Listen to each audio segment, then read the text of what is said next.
Hello YouTube, bienvenue dans Genuine World. Aujourd'hui je vais vous faire un tag, c'est le tag développement personnel, la nouvelle année, que j'ai trouvé sur la chaîne de Laurence Authentique. C'est une chaîne que je vous invite à aller voir parce qu'elle est super variée, donc elle parle de certains livres, elle fait des vlogs, elle fait des tags et j'aime beaucoup sa personnalité.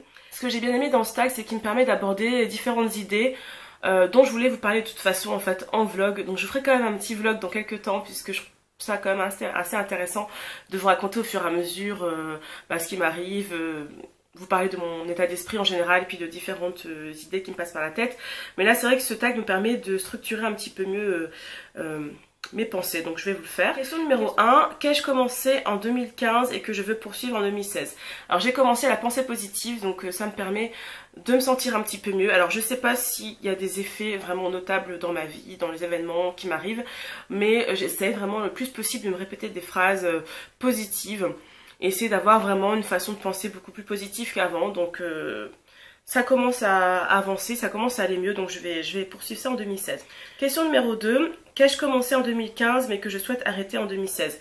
J'ai commencé à stresser énormément par rapport aux vidéos YouTube, j'ai commencé à m'en vouloir énormément dès que je postais pas une vidéo, j'ai commencé à stresser, admettons quand je commence une vidéo et que ça va pas, je recommence tout, je recommence 3 fois, alors que en 2014 ça ne m'arrivait pas du tout, c'est-à-dire que je filmais, je faisais un premier jet et tant pis quoi, s'il y avait des moments où j'hésitais, des moments où je disais un truc, je sais pas, qui n'était pas forcément hyper bien formulé, et ben avec le montage, je me débrouillais, puis finalement je sortais la vidéo quand même, et maintenant c'est plus le cas. YouTube c'est un loisir pour moi, je suis pas, enfin c'est pas ma profession, et finalement j'ai envie vraiment d'être super naturelle, et tant pis s'il y a des gens qui décrochent, et tant pis s'il y a des gens qui se désabonnent.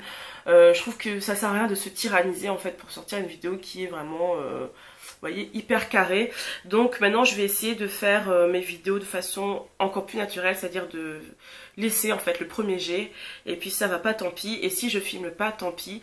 Alors j'ai quand même essayé de revenir à un rythme de une vidéo par semaine. Question numéro 3, quel livre ai-je envie absolument de lire en 2016? Alors ces livres je devais vous les préparer mais du coup je ne les ai pas préparés. En temps normal, j'aurais arrêté la vidéo, je serais allée les chercher, mais là, je ne vais pas le faire. Alors, donc c'est Vous êtes fou d'avaler ça à l'industriel de l'agroalimentaire dénonce, qui est sorti le 16 septembre 2015. Donc l'auteur c'est Christophe Brusset. Ensuite, il y a le livre Bon appétit de Anne Deloisy. Donc c'est un livre que j'ai commencé il y a quelques semaines, que j'ai pas encore terminé puisque je suis vachement en retard dans mes lectures. Donc il est sorti le 13 février 2015. Ensuite, il y a Voir son steak comme un animal mort de Martin Gibert, qui est sorti le 21 mai 2015, et ce livre, je l'ai commencé aussi. Je suis allée à une conférence sur le livre en présence de l'auteur, donc je lui ai dit que j'allais le lire et en faire une revue. Donc du coup, je suis obligée de la faire. Et il y a un livre qui va sortir le 17 mars 2016, donc c'est Antispéciste d'Amérique Caron. Donc son premier livre, No Steak, j'avais lu, j'avais adoré. Donc là, je vais bien sûr aller courir acheter Antispéciste et le lire en 2016. Et je vais essayer de vous parler de tous ces livres-là en vidéo, donc vraiment, ça faudrait que je m'organise pour vous faire ça dans un temps assez raisonnable. Question numéro 4, que voudrais-je goûter en 2016? Je veux goûter le durian. Le durian c'est un fruit qu'on peut trouver en Thaïlande par exemple, et en fait c'est un fruit qui sent super fort, mais il m'attire, j'ai envie de goûter un de ces 4, ça coûte assez cher, mais pourquoi pas faire une dégustation avec plusieurs personnes par exemple, parce que voilà, c'est un des rares fruits que j'ai pas goûté. Question numéro 5, quel est le talent que je souhaite développer cette année? Alors, la cuisine. Bon, je ne dirais pas que je suis une cuisinière talentueuse. Par contre, j'ai constaté quand même que je me débrouillais pas mal et que je rate rarement les recettes.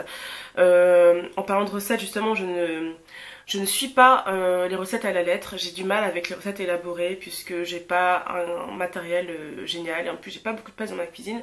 Mais j'aimerais bien quand même essayer avec ce que j'ai de faire des recettes un peu plus élaborées et d'essayer de cuisiner un peu plus. Quand je dis cuisiner, c'est vous voyez, passer un peu plus de temps dans la cuisine en fait, et non faire toujours des plats assez simples. Question numéro 6, une bonne habitude à prendre. Je vous laisse deviner, me coucher tôt. Je n'ai pas l'habitude de me coucher tôt, c'est vraiment handicapant parce que comme je me couche tard la plupart du temps, je suis fatiguée la journée, donc je suis pas très productive, et au travail c'est pas toujours évident de tenir, donc il faut vraiment que je m'y mette. Alors ça va quand même mieux, hein. Vraiment vers fin 2015 j'ai commencé à me coucher un petit peu plus tôt, donc j'ai fait quelques courtes nuits là ces derniers temps, mais sinon à part ça j'arrive quand même à dormir au moins 6-7 heures. C'est pas beaucoup mais c'est déjà mieux qu'avant. Question numéro 7, une habitude à laisser tomber. Donc bien sûr me coucher tard, donc c'est un peu logique. Oui, j'aime bien, je suis quelqu'un qui aime bien vivre la nuit. Quand je suis en vacances, je peux rester toute la nuit éveillée. J'adore ça en fait et j'adore dormir le jour. Le jour, j'ai l'impression que mon sommeil est vraiment réparateur. Admettons, si je dors 5 heures le jour et quand je me réveille, je me sens en pleine forme. Alors que quand je dors 5 heures la nuit, et ben quand je me réveille, je suis vraiment complètement déphasée quoi. Question numéro 8, 3 personnes avec qui je souhaite passer plus de temps cette année. Alors, il y a ma meilleure amie, il y a Audrey. Audrey, j'espère que tu regarderas cette vidéo. C'est une personne qui habite loin. Ma meilleure amie aussi d'ailleurs, elle habite loin. Et il y a une troisième personne que je nommerai pas, qui habite loin aussi et que j'aimerais voir beaucoup plus souvent. Ensuite, question numéro 9, des gens à éviter. Alors, pas mal de gens intolérants, pas tous, parce qu'il y a des gens intolérants avec qui on peut discuter. Dans ces cas-là, c'est quand même intéressant de leur parler pour essayer de les faire évoluer un petit peu. Alors je dirais du coup les intolérants fermés d'esprit. Voilà, ce sont vraiment les gens que j'ai envie d'éviter. J'ai plus envie de me prendre la tête pour ce type de personnes-là. J'ai envie de tracer ma route et moi-même œuvrer pour que tout se passe bien dans ma vie. Et puis penser un peu plus à moi et arrêter de materner certaines personnes et arrêter de trouver des excuses à certaines personnes et à faire des efforts à leur place. Donc il y a certains de mes collègues que je vais éviter, ça c'est sûr, et des personnes que je peux rencontrer comme ça à l'occasion et qui me pompent, voilà, qui m'énervent quoi. Question numéro 10, un événement que je ne veux surtout pas rater. Il y a 2 événements. Donc il y a le salon Alternative Vegan qui a lieu le 13 et 14 février 2016. Donc je serai présente à ce salon certainement le dimanche 14 février. J'ai déjà pris mes billets parce que moi je suis de Lille, donc je vais à Paris exprès pour cet événement. Et si vous me croisez, n'hésitez pas à venir me voir parce que ça me ferait vraiment plaisir de vous parler. Faut pas hésiter. Donc ce salon là, je l'attends avec impatience. Il a été repoussé, donc là j'espère vraiment que ça va bien se passer. Et il y a aussi Veggie World le 2 et 3 avril. Toujours à Paris, donc faire nécessaire pour y aller. Ce sera certainement également le dimanche. Question numéro 11, une chose à accomplir cette année. Roulement de tambour. Achever ma perte de poids. Et oui, bien sûr, c'est ce que pas mal de femmes disent ou pas mal de personnes rondes veulent.